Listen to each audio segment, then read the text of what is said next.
Lockdown के तीसरे चरण तक ज्यादातर औद्योगिक गतिविधियां बंद थी, लेकिन चौथे चरण में अब ज्यादातर फैक्ट्रियां और कारखाने चालू हो चुके हैं। मजदूरों की ये भीड़ भी ऐसी ही एक कंपनी के कर्मचारियों की है जो कंपनी खुलने पर पिछले महीने की सैलरी मांग रहे हैं, ताकि पिछले 2 महीने में जो उधार लिया था उसे वापस कर सके। जब कर्मचारियों ने कंपनी के मालिक से सैलरी मांगी तो उन्हें पहले तो समझाया गया और फिर नहीं मानने पर नौकरी से निकाल दिया गया। पेमेंट के लिए सर रोक रहे हैं, जो पेमेंट चाहिए। अच्छा, सबके 2-2 महीना के ये रूम के रह गया है, रेंट देना, राशन की रह गया है, इसीलिए सब पेमेंट मांग रहे हैं, इसीलिए हड़ताल कर रहे हैं। अच्छा, रोक रहे हैं, पेमेंट चाहिए। पेमेंट चाहिए। जी। कौन सी कंपनी है जो पेमेंट नहीं दे रही है? शिवालिक है जी। शिवालिक। जब कंपनी बंद हुआ था 22 मार्च को, तो मेरा इंचार्ज बोला कि किसी को कहीं गाँव जाना नहीं है, सबको सैलरी मिलेगा। और जब सैलरी अब कंपनी चालू हुआ तो हम लोग कंपनी से निकाल दिया। कौन सी कंपनी है? शिवालिक है, सेक्टर 6। क्या कह रहे हैं?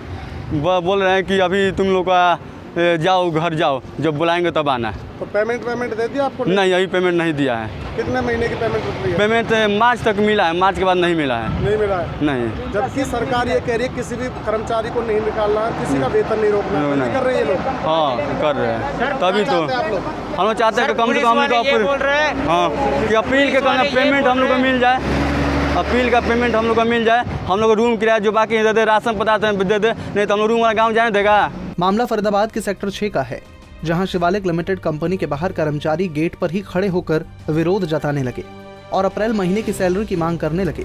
कंपनी ने खुद कहा था कि किसी को गांव जाने की जरूरत नहीं, लेकिन अब जब सैलरी देने की बात आई तो कंपनी सुप्रीम कोर्ट की गाइडलाइन का हवाला दे रही है। कोई भी बंदा कंपनी से बाहर नहीं निकाल रहा है। आप तो फैक्ट्री प्रीमिसेस के अंदर बैठे हैं, आप अंदर विजिट कर लीजिए, मैं यहीं बैठा हूँ। 99% मेरे वर्कर अंदर काम कर रहे हैं। रही पैसे की बात, जिस टाइम लॉकडाउन हुआ था 22 मार्च को, उससे 31 मार्च तक की सैलरी हमने इनको घर बैठे 9 दिन की सैलरी दी है। आप किसी से भी पूछ सकते हैं ये बात, जो बाहर खड़े हैं उनसे भी पूछ सकते हैं।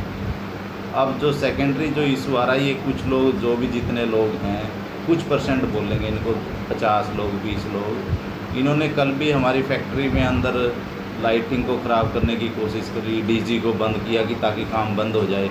हमने कल भी इनको यही समझाया था कि भाई सुप्रीम कोर्ट के अंदर ये डिसीजन है कि हम सैलरी हमें पूरी पे करनी है या कुछ कट करके पे करनी है। हम सिर्फ उसका वेट कर रहे हैं। 1-2 दिन में वो डिसीजन जैसे ही आ जाएगा, हम इनको जो डायरेक्शन गवर्नमेंट और सुप्रीम कोर्ट से आएगी हम पे कर देंगे। वर्कर को क्या कहना है? वर्कर तो सब काम कर रहे हैं 99%। ये 5% लोग ये समझने को ही तैयार नहीं। वो तो आप भी उनसे मिल के आए होंगे। ये लोग क्या चाह रहे हैं? क्या कह रहे हैं आपसे? ये यही कह रहे हैं जी हमें अप्रैल की सैलरी आज ही दो।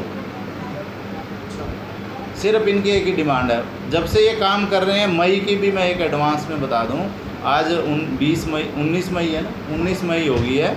मैंने 15 मई तक की एडवांस सैलरी आज इनके खातों में चली जाएगी, ताकि इनका घर चलता रहे, इनको दिक्कत ना आए। 1 से 15 तक की एडवांस विदाउट एनी डिडक्शन आज इनके खातों में सैलरियाँ पहुँच जाएंगी। कंपनी की माने तो मार्च के महीने की 9 दिन की सैलरी सभी कर्मचारियों को घर बैठे ही दे दी गई थी और अप्रैल की सैलरी को लेकर सरकार की गाइडलाइन का इंतजार किया जा रहा है। जैसे ही वो जारी होगी सैलरी दे दी जाएगी, लेकिन मजदूर मानने को तैयार नहीं। पर सवाल तो ये है कि अगर आपको सरकारी गाइडलाइन का ही इंतजार करना था तो अपने कर्मचारियों को गाँव जाने से मना क्यों किया? वो गाँव चले जाते तो आपको सैलरी देनी ही नहीं पड़ती। फरीदाबाद से अनिल राठी, पंजाब केसरी टीवी।